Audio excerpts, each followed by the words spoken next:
반갑습니다. 이번 청와대 민정수석인 그 신현수 사태로 전 민정수석이었던 조국과 그 조국 라인이 다시 국정을 좌우하고 있다 하는 얘기가 흘러나오고 있습니다. 그러니까 이런 겁니다. 지금 이 신현수 사태의 핵심은 누가 어떤 경로로 대통령에게 결재를 받았느냐 하는 부분입니다. 신현수가 윤석열이 다 패싱이 된다면 박범계가 어떤 형태로든 대통령의 인사 결재는 받았을 텐데, 대통령의 의중은 확인을 했을 텐데, 그럼 그걸 누가 담당했느냐는 겁니다. 그래서 민정수석실에 이광철 민정비서관이 그 역할을 담당했을 것이다 라는 추측이 많이 나오고, 또 아니다, 이광철마저 개입이 안 되고 박범계가 직접 대통령의 의사를 확인했거나 아니면 대통령까지 패싱을 했거나, 이런 많은 추측들, 의견들이 나온 겁니다. 근데 청와대에서 대통령이 패싱되고 박범계가 자의적으로 검찰 인사를 했다라는 것도 아니다. 이광철이 그러면 민정수석을 패싱하고 대통령에게 재가를 받았느냐? 그것도 아니다. 모두 부인을 했습니다. 모두 부인을 하면서도 대통령의 인사결정 과정, 이번 검찰 인사에 대한 그 과정은 밝히지를 않고 있습니다.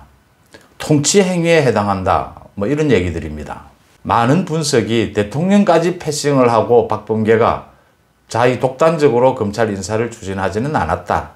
그렇다면 결국 어떤 형태로든 이광철 비서관이 개입이 될 텐데, 이 이광철이 개입이 됐다라는 것, 이광철이 민정수석을 패싱했다라는 것은 왜 청와대에서 극구 부인을 하느냐, 이광철을 비호하려는 것이냐, 여러 가지 얘기들이 나오고 있습니다. 이광철은 조국 민정수석이 임명한 조국 라인의 가장 핵심이죠. 이러니까 이제 조국 이야기가 다시 등장을 하게 되는 겁니다. 문재인 정권은 현재 이 추세대로 이제 간다고 보면 문재인 정부 5년은 검찰과의 관계에서 발생을 합니다. 앞 상반기는 검찰을 이용한, 이 중심에 윤석열이 있습니다. 검찰을 이용한 전 정권에 대한 정치 보복성 적폐 수사, 그 다음 후반기는 그 검찰을 깨부수는, 그 검찰을 죽이게 하는, 여기도 중심이 윤석열입니다. 이 두 가지밖에 없습니다. 문재인 정부를 관통하는, 5년을 관통하는 국정의 핵심은 검찰을 이용하고 검찰을 죽이고, 이 중심에 윤석열이 있고, 그 다음 그 문재인 대통령을 대신해서 나선 사람이 조국입니다. 조국은 문정권의 초대 민정수석으로 있으면서 문정권 가족을, 문재인 대통령의 가족을 관리하게 될 특별감찰관 임명을 반대한 것이 조국입니다. 지금도 임명이 되지 않고 있습니다. 그 다음 문재인 대통령을 향하는 권력형 각종 비리, 송철호를 비롯해서 김학의, 그 다음 원전, 이 모든 것을 막기 위해서 자기가 민정수석으로 있을 때 다 저질러졌던 일들이고 대부분, 그 다음 이것을 막기 위해서 자기가 어떻게 해야 한다, 검찰 개혁을 해야 한다는 이야기를 지금도 계속하고 있습니다. SNS를 통해서. 조국이 지난 1년 동안은 자기가 재판을 받는, 자기 가족들에 관계되는, 자기 비리에 관계되는 것에 대해서 검찰을 공격하는 이런 수준이었는데, 지금 와서는 조금 바뀌었습니다. 검찰을 완전히 해체하는, 공수처에 이어서 이제 수사청을 만들고 검찰 자체를 해체하는 것에 주력하고 있습니다. 주목할 필요가 있는 게, 조국은 조국 자신에게 둘러싸인, 자기를 덮어와 있는 그 비리들에 대한 지금 재판을 받고 있지 않습니까? 그 문제. 그 다음 문재인 대통령의 가족 문제, 자기가 관리해왔던 문제입니다. 민정수석으로서. 그 다음 문재인 대통령을 향하는 권력형 비리, 이 부분을 해결하는 핵심, 중심에 조국이 서면서 문재인 대통령도 어떤 의미에서 끌려가고 있는 게 아니냐. 조국이 조국 라인을 통해서, 그러니까 지금 청와대에는 이광철을 비롯해서 자기가 민정수석 시절에 임용을 해놓은 많은 요소에 조국 라인이 있고, 또 정치권 쪽으로 넘어오게 되면 최강욱을 비롯해서 황운하, 김남국, 김용민, 이런 조국 키즈들이 모두 포진해 있습니다. 지금 검찰개혁을 추진하고 있는 소위 핵심 멤버들입니다. 최강욱이나 황운하 이 사람들도 모두 지금 윤석열 검찰의 수사를 받고 있거나 지금 재판 중인 사람들입니다. 지금 그러니까 문재인 대통령, 조국, 정치권에 있는 최강욱, 황운하 모두가 윤석열에 의해서 수사를 받거나 재판을 받는 사람들입니다. 모두 공통점이 있다는 얘기죠. 지금 윤석열을 죽이지 않으면 살아날 수 없는 사람들입니다. 지금 이렇게 되는 이 중심에 조국과 조국 라인이 있다. 지금 조국에 이어서 법무부 장관이 된 추미애, 그 다음 박범계, 추미애는 윤석열 징계를 추진을 했었죠, 직접적으로.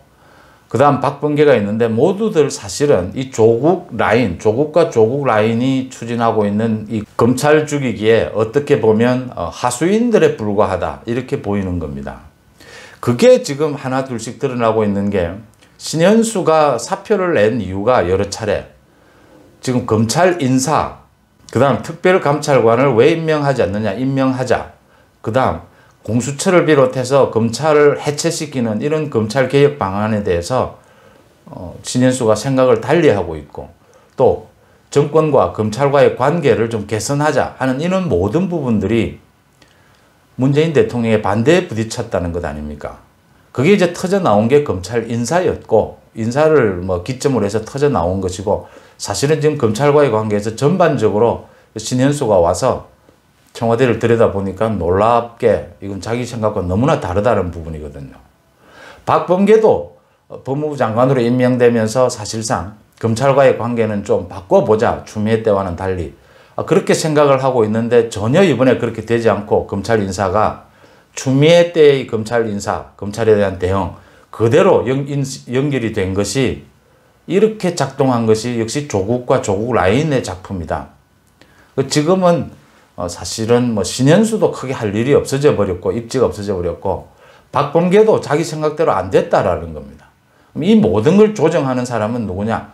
그 박범계가 신현수에게 왜 우리 편에 서지 않느냐 했을 때 그 우리 편의 핵심은 조국이라는 겁니다. 그러니까 윤석열의 지금 대척점에 박범계 추미애가 아닌 건 확실하고요. 이게 문재인 대통령이냐 아니면 사실상 조국이냐 지금 이 문제인 것입니다.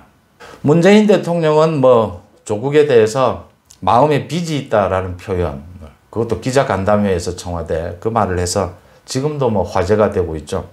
도대체 마음의 빚이 뭐냐라는 부분입니다. 어떻게 해서 조국과 조국 라인이 국정을 좌지우지하고 있다라는 이런 상황이 됐느냐. 이 부분입니다. 첫째, 말씀드렸다시피 문재인 정권의 지금 국정의 최대 화두가 검찰 죽이기로 가버렸다는 겁니다. 문재인, 조국, 황운하 모든 그 라인들이 살아남기 위해서는 윤석열 검찰을 죽이지 않으면 안 되는 이런 상황으로 몰려오면서 조국이 사실상 문재인 대통령과 함께 또 문재인 대통령과 뜻을 같이 해서 또는 문재인 대통령과의 생각을 좀 더 벗어나서 이 검찰과의 윤석열 죽이기, 검찰개혁 이쪽으로 국정을 몰아갔고 그 중심에 조국이가 국정의 중심에 서고 있다. 지금도 조국 라인이.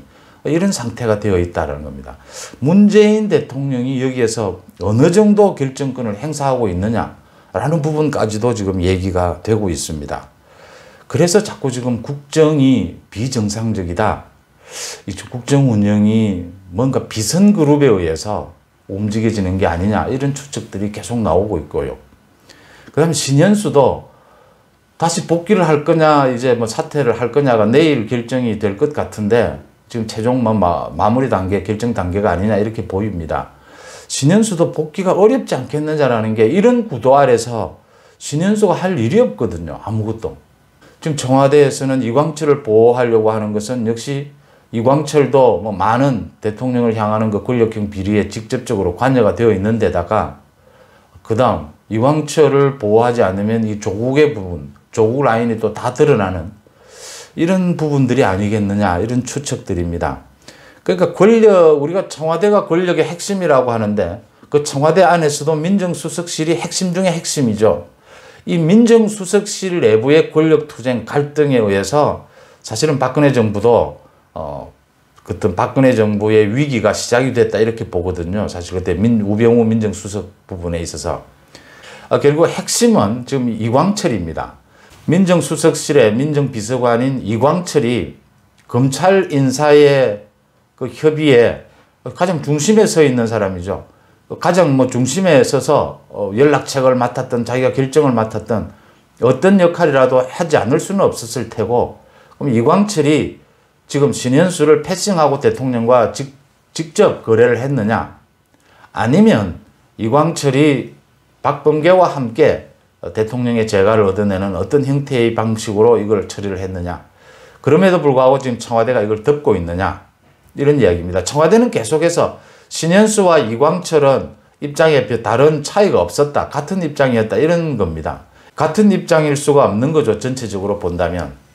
결국 이광철이 어떤 역할을 했느냐, 이번 검찰 인사에서, 또 이광철과 신현수는 어떤 관계였느냐, 이 부분이 풀어져야, 이 부분에 대해서 어떤 해답이 나와야 이번 사태가 정리가 된다.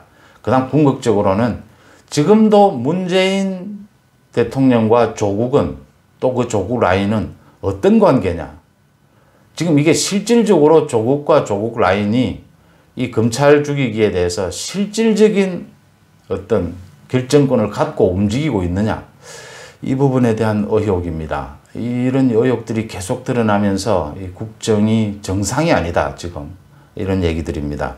이제 곧 지켜보면 신현수 문제가 가닥이 잡힐 것 같습니다. 내일까지는. 그러면 또 다른 내용들이 터져 나오지 않을까, 그렇게 보입니다. 고맙습니다.